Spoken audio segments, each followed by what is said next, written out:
Good afternoon. My name is Emma Cabage, and I'm going to be presenting on the Everdeen Paradox, a theory that when you have to conform to be independent in entrepreneurship. I'm working under Dr. Marino at Kennesaw State University. So this topic deals with the intersection of minority entrepreneurship, the stigmatization of entrepreneurship, and neurodiverse entrepreneurship. Diving into each of these topics, well, first, some definitions. For the purpose of this presentation, neurodiversity deals with the diversity of everyone's minds. It includes conditions such as ADHD, autism, and dyslexia, although that is not an all-encompassing list. Entrepreneurship and entrepreneurial identity are closely related, with entrepreneurship being the path of actually creating a new business, but the intention being the mindset that drives entrepreneurial activity. Within these topics, minority entrepreneurship literature typically deals with the pathways and barriers to entry for individuals. Within the stigmatization of neurodiversity, there are three main types of stigma: public, self, and structural, and this leads to stereotypes, prejudices, and discrimination. This is important because stigmatization of neurodiversity is typically higher within minority communities. For instance, this study deals with the attitudes some members of communities have regarding mental health. Some findings include that people who've had a mental illness will not be able to contribute to society, and that was found to be higher in Latino communities, as well as the idea of individuals feeling out of place in the world due to a mental health problem was also higher in Latino and African American communities. This might be caused due to cultural differences, a lack of resources, or historical reasons, but regardless, it is important. Within neurodivergence and entrepreneurship, the literature suggests that neurodiverse people would choose entrepreneurship as it allows them to create a job that best suits their skill sets. Our project deals with the intersection of these three topics, where we believe that stigma might lead to these individuals not pursuing entrepreneurship, even if that is their intention. We did an initial study on this using the National Longitudinal Survey data from the Bureau of Labor Statistics. Looking at two data sets, we were able to compile a usable sample that included members of majority and minority populations. Our independent variables were ADHD and sociopathy to measure for neurodiversity, and our dependent variable was entrepreneurial identity. We controlled for a variety of factors, including gender and previous business ownership. Our main finding dealt specifically within the Hispanic community, in which high levels of ADHD and high levels of sociopathy corresponded to a higher likelihood of identifying as an entrepreneur, whereas higher levels of ADHD and lower levels of sociopathy led to an individual being less likely to identify as an entrepreneur. We wish to identify a potential cause of this trend and also find ways to test it more reliably and extensively. These results led us to our theory, the Everdeen Paradox, which is based off the protagonist of the Hunger Games series, Katniss Everdeen, a seemingly ordinary girl who was forced to conform before she could become a revolutionary figure.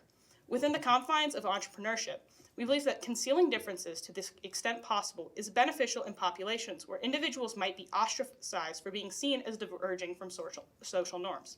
This ostracization might make it more difficult for key community partners to give them resources they need to pursue entrepreneurship due to stigma of their conditions.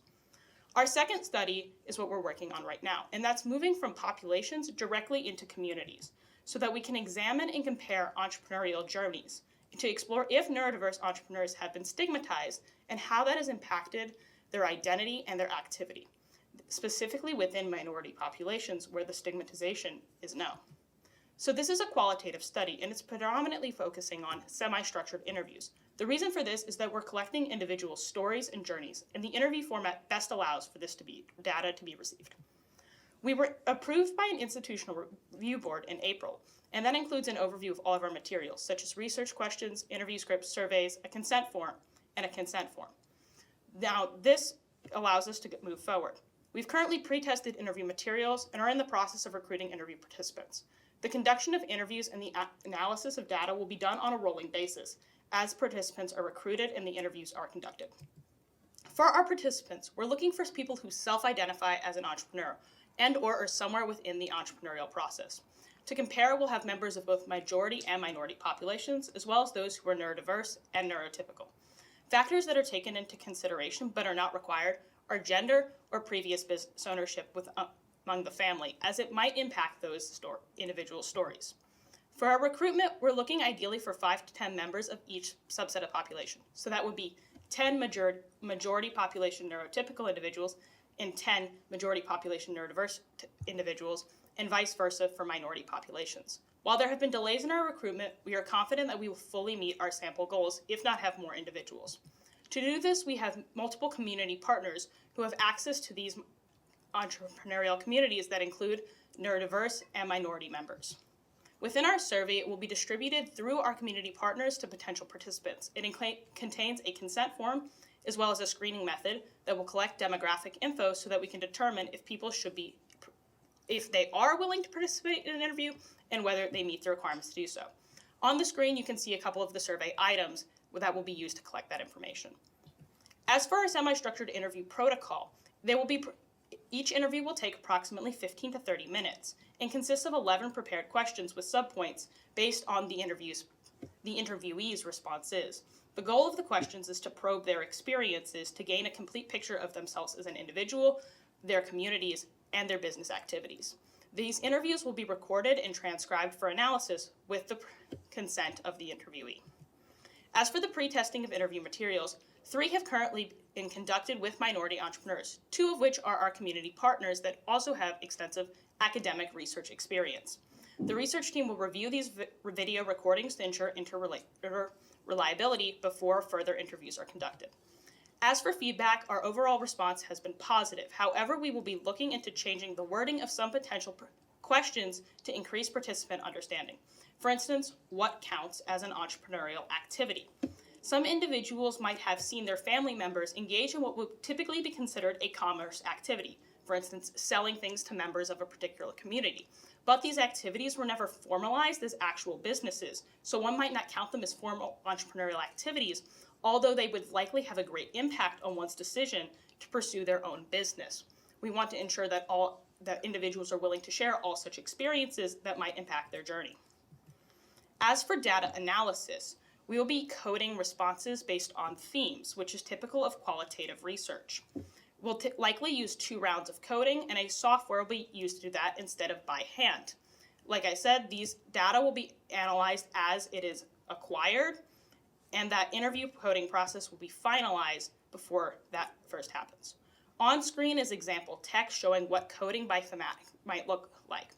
Generally, themes are done across questions, so grouping responses to similar questions, but also themes across questions by individuals. By doing this, we hope to be able to see across populations how they might respond to different things. For instance, definitions of community. How does that compare across individuals of populations and also neurodiversity or neurotypical ways?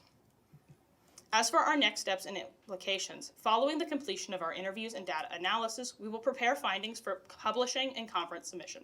We will determine if and what additional work is needed to explore the relationship between neurodiversity and entrepreneurship in communities that stigmatize neurodiversity. And above all, we hope that our findings could be used to help actual individuals who want to pursue entrepreneurship regardless of background. To do so, we will explore opportunities with the Moore Center for Black Entrepreneurship and the Robert Wood Johnson Foundation, which seek to help these communities succeed in the business world. With that, are there any questions? On slide 18, I think it was, you mentioned creating some sort of protocol for analyzing the qualitative data. With the relatively small number of interviews that you have, you said between 20 and 40, what are the chances that the kind of time it would take to create that protocol could be better spent analyzing the data by hand, and would that create a difference in, I guess, your final data accumulation? Whether or not it's done by hand or through a software program, I doubt we'll have significant results. However, for us to have findings, you need to reach a level of saturation, which can be done with as few as 11 to 12 participants. You just need a level of responses to start having similar themes and answers to achieve that level, to have conclusive results. How did you choose your questions for interviews, and would you look to revise those questions in any way?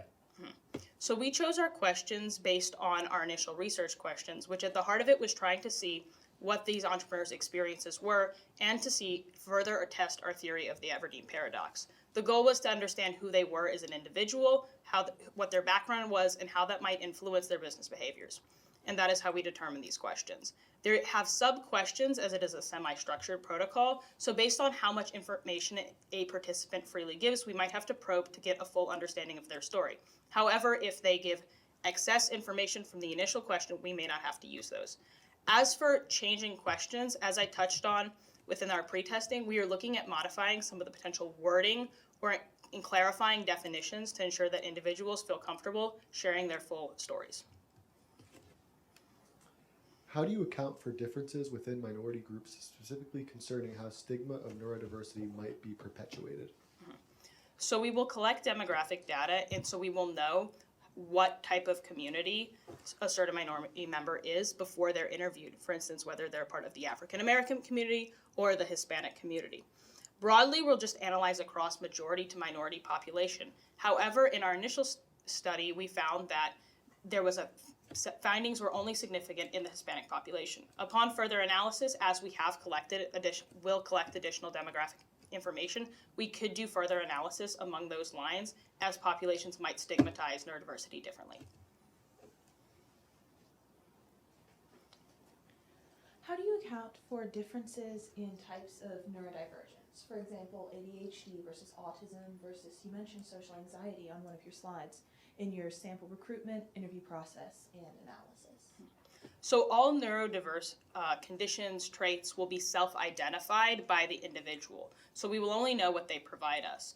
Generally speaking, we will not account for specific differences, but it could also depend on who exactly we end up recruiting. We may not have, for instance, enough people who identify with ADHD to make a concrete assertion of how ADHD as a form of neurodiversity impacts entrepreneurial identity and actions. If we do, we could address that as it comes up.